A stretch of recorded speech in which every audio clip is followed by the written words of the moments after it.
The Dragon Story, Chapter 3. Christmas Morning Chaos. The enormous dragon on the deck let out a roar that rattled every window in the house and sent ornaments dancing on the Christmas tree. Smoke billowed from her nostrils, and sparks of purple flame leaked from the corners of her mouth as she glared through the glass doors at her baby, who was currently wearing a Santa hat and looking very undragon-like, wrapped in William's mom's best quilts. "Nobody move," Wagner whispered, though nobody was planning to anyway. Even Appa had frozen in place, his usual boundless energy replaced by fear. But nobody had told Anakin that dragons were supposed to be scary. He'd just discovered that dragons were real, and as far as he was concerned, this was definitely better than any present Santa could have brought. While everyone else stood paralyzed, Anakin toddled right up to the glass doors, his pajamas swishing with each step. "Anakin!" Mom shouted. But before she could grab him, he'd already pressed his tiny hand against the glass. The mother dragon's head snapped down, her golden eyes focusing on the small boy. She pulled back slightly, tilting her head in confusion at the tiny human who clearly hadn't gotten the memo about being terrified. Anakin blurted out a few words which no one could understand, but probably was his version of "hi." That's when Smokey got up, blankets sliding off his back, and padded over to the doors. Everyone held their breath as he pressed his nose against the glass, right where Anakin's hand was on the other side. A perfect smoke ring puffed from his nostrils, making Anakin giggle as it formed a heart shape against the glass. The mother dragon's expression changed.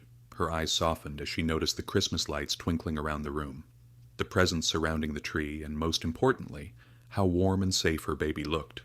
A particularly fierce gust of wind made her shudder out on the deck, and Bub noticed frost forming on her scales. The temperature outside had dropped to 20, and she looked very cold. "She's freezing," Bub said softly. "Just like Smokey was." G-Dad nodded in agreement. No dragon should be out in weather like this. "The garage," Wagner said suddenly. "It's big enough, and we can put the new heaters in there." Bub didn't wait for anyone to object.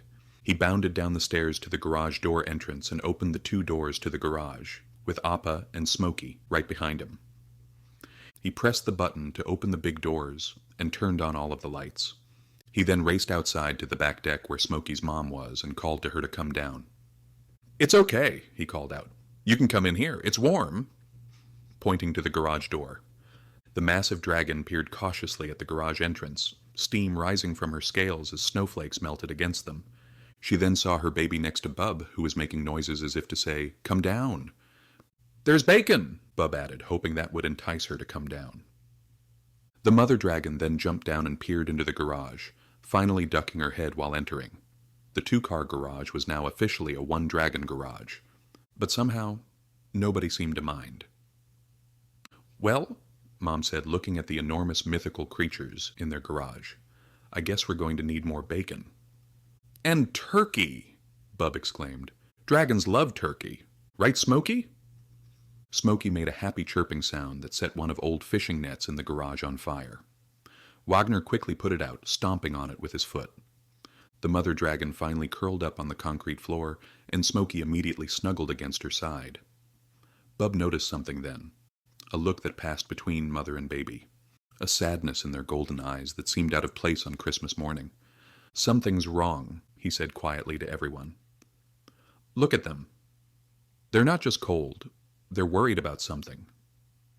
As if confirming his suspicion, both dragons let out simultaneous sighs that created a miniature fog bank in the garage.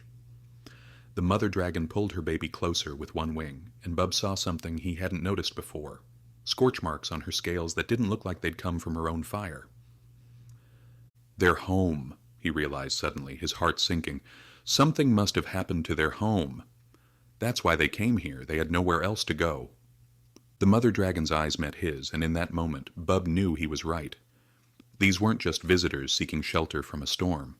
They were refugees, looking for help on Christmas morning. "But where would they have come from?" Chloe asked, bringing in another tray of bacon.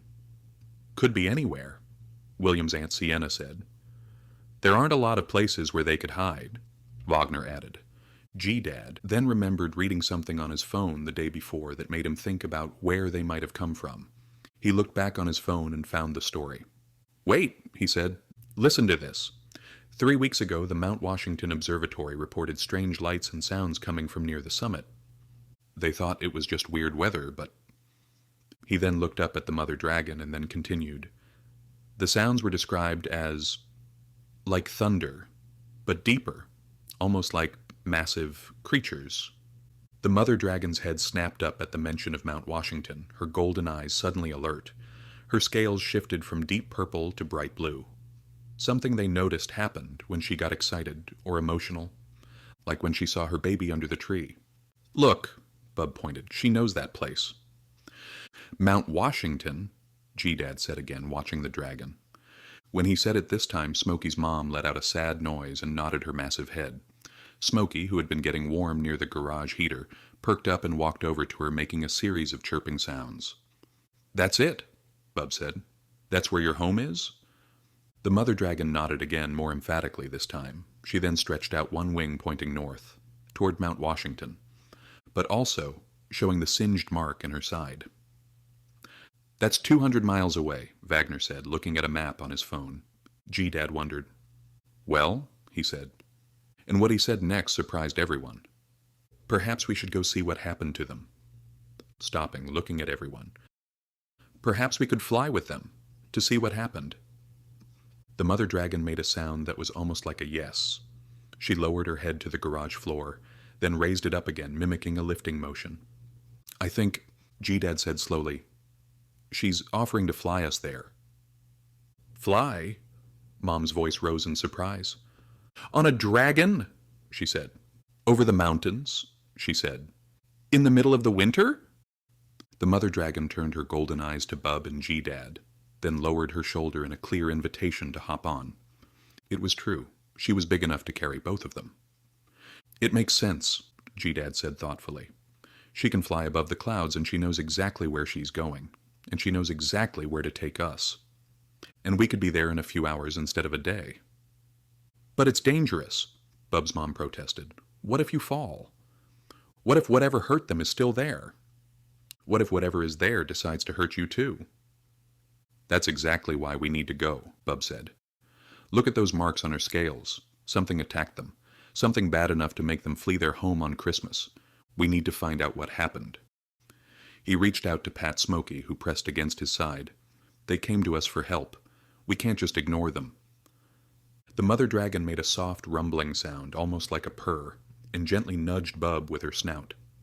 Her eyes seemed to hold a mixture of gratitude and worry.